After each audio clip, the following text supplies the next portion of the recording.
सच्चिदानंदरूपाय विश्वोपत्यादित्वे तापत्रय विनाशाय श्री कृष्णाय वयं नमः। सच्चिदानंद भगवान की जय। सभी भक्तजनों को सत कोट कोट प्रणाम। नित्य की भांति आज पुनः आइए श्रीमद् भागवत के श्लोकार्थ पर ध्यान दीजिए। नारद जी और भक्ति का संवाद चल रहा था, उसी के अंतर्गत नारद जी ने अपना कथन प्रस्तुत किया भक्ति के सामने। कहने लगे कि देखिए भक्ति, आपका जो कष्ट है वो कष्ट केवल भगवान कृष्ण के स्मरण मात्र से ही जाएगा। उनका ही स्मरण करिए, बिना उनके स्मरण के आपका ये दुख दूर नहीं होगा। और ये ध्यान रखिए, ये हमने 7 श्लोकों का लगभग सार भावार्थ आपके सामने प्रस्तुत किया है, जिसमें आपको ये पता पड़ेगा कि भक्ति का महत्व क्या है। भक्ति के महत्व को बताने के लिए ये आपके सामने 7 श्लोक हैं। तो उन्होंने कहा भगवान कृष्ण कहीं गए नहीं हैं। जिन्होंने कौरवों के कटु वचनों को, जिनकी आतताईपन को, जिनकी अभद्रता से बचाने के लिए भगवान कृष्ण थे, वो कृष्ण अभी कभी गए नहीं हैं, कहीं नहीं गए हैं। वो यहीं पर उपस्थित हैं, यहीं पर मौजूद हैं, जहाँ उनको हृदय से पुकारो। लोग कहते नहीं हैं कि जो है श्रीमद् रामायण में भी कहा गया है, शंकर जी ने कहा कि भगवान कहीं अन्यत्र नहीं है, कण कण में व्याप्त हैं, सर्वत्र व्याप्त हैं। वही नारद जी भी भक्ति से कहते हैं कि भगवान हर जगह व्याप्त है और वो कहीं गए नहीं है। और वो तुम जो है उनको प्राणों से भी अत्यधिक प्यारी हो, बहुत ही तुम्हें मतलब वो तुम्हें उनके लिए तुम प्रिय हो, बहुत तुमसे स्नेह करते हैं, प्रेम करते हैं।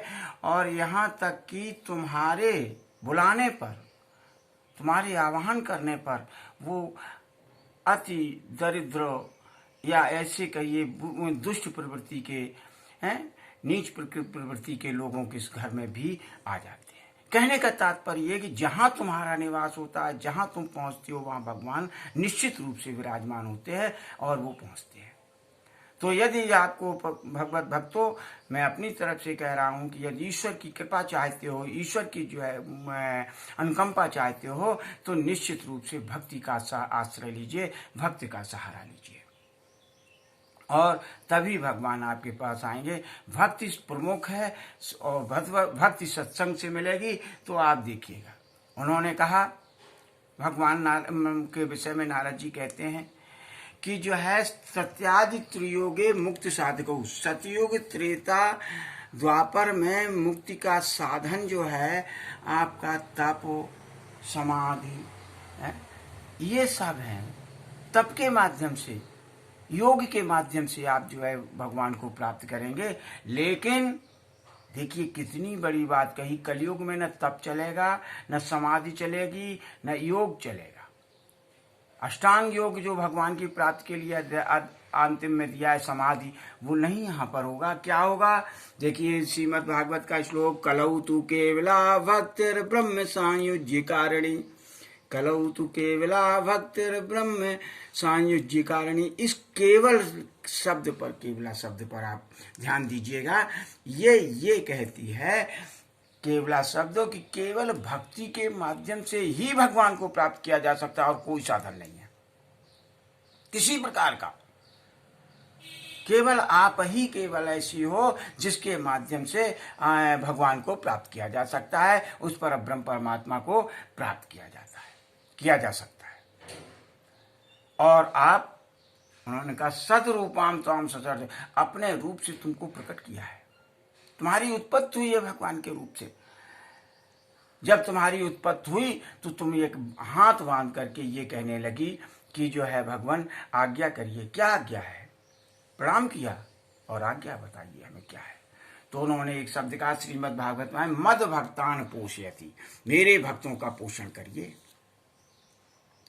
मेरे भक्तों की रक्षा करिए, उन्हें जो है किसी तरह का कष्ट न हो, उनकी उन्नत हो, उनको मुझसे मिलाने की कोशिश करो। उन्होंने कहा यथार्थ जैसा आपने कहा वैसे ही हमें स्वीकार है, अंगीकृत तो है, और तुम्हारे द्वारा वो अंगीकृत भी कर लिया गया। तो उसी समय जैसी अंगीकृत किया गया, भगवान ने तुरंत वहां से दासी के रूप में तुम्हें मुक्ति दी। कहने का मतलब जो मुक्ति भी मिलती है, मनुष्य को मुक्ति मिलती है, मानव को जो मुक्ति मिलती है वो तुम्हारे बिना नहीं, दासी है तुम्हारी, भक्ति की दासी है मुक्ति। तो जब तक भक्ति नहीं तब तक मुक्ति नहीं। और ये दो पुत्र ज्ञान और वैराग्य तुम्हें दिए हैं। तो और ये ज्ञान वैराग्य का तो कलयुग में कोई महत्व नहीं है, कोई उनको जो है आश्रय नहीं दे रहा है, न समझने की कोशिश कर रहा है, न ज्ञान और न वैराग्य। ऐसा जो है कि जैसे कहा, तो तुम वैकुंठ में तो भक्तों का पोषण करने ही लगी, लेकिन पृथ्वी पर तुम्हारी मात्र छाया है, और छाया के रूप में यहाँ रह करके भक्त का पोषण करती हो। देखिए वृंदावन पूरा भक्ति में है, सब लोग राधे राधे राधे हैं, सब भक्ति में। कहीं भी कोई भी ऐसा व्यक्ति नहीं, वृंदावनम भक्ति नृत्य, भक्ति के नर्तन होता है, भक्ति ही नाचती है। आप जहाँ रहोगी वहीं भगवान वास करते हैं, भक्ति के बिना अन्यत्र कहीं भगवान नहीं जाते हैं, विशेषकर कलयुग में। उन्होंने केवल केवला शब्द का प्रयोग किया है। केवला शब्द का अर्थ यह है कि जहाँ भक्ति से ही मोक्ष मिल सकता है, भक्ति से ही हम ब्रह्म को प्राप्त कर सकते हैं, और उसकी मुक्तियां जो है हमारे यहाँ कई प्रकार की है। और यहाँ देखा सायुज्य कारणी, सायुज्य मुक्ति जो सर्वोत्तम मुक्ति होती है, उस मुक्ति को सायुज्य मुक्ति देने के लिए भगवान ने कहा है कि जो भक्ति का माध्यम लेता है उसे सायुज्य मुक्ति देते हैं, हमारे में विलीन हो जाता है, मेरे रूप में चला आता है। इस तरह से जो है मुझे सायुज्य मुक्ति जो है प्राप्त होती है। साथियों, मैं हमेशा कहता हूँ सत्संग करो और भक्ति भाव से जो है भगवान की कथाओं का, लीलाओं का वर्णन करो, सुनो, सुनाओ, और हमेशा ये ध्यान रखो भगवान के अलावा, भगवान की प्राप्ति के अलावा तुम्हारा कोई लक्ष्य नहीं होना चाहिए। तभी तुम इस संसार के कष्टों से मुक्त हो सकोगे, आवागमन से रहित हो सकोगे। धन्यवाद। नित्य की बात कल भी मैं आपके सामने आऊँगा। कल का भी जिक्र बहुत अच्छा है, जैसा आज भक्ति का प्रभाव है कि केवला और वो भी सायुज्य मुक्ति देने वाला था कथानक, उसी तरह कल का भी बहुत अच्छा है। नारद की शपथ के विषय में आप सुनेंगे कि नारद ने क्या शपथ ली। साथियों, भगवत प्रेमो, आपको बहुत बहुत धन्यवाद। बहुत बहुत हरि शरणम, हरि शरणम।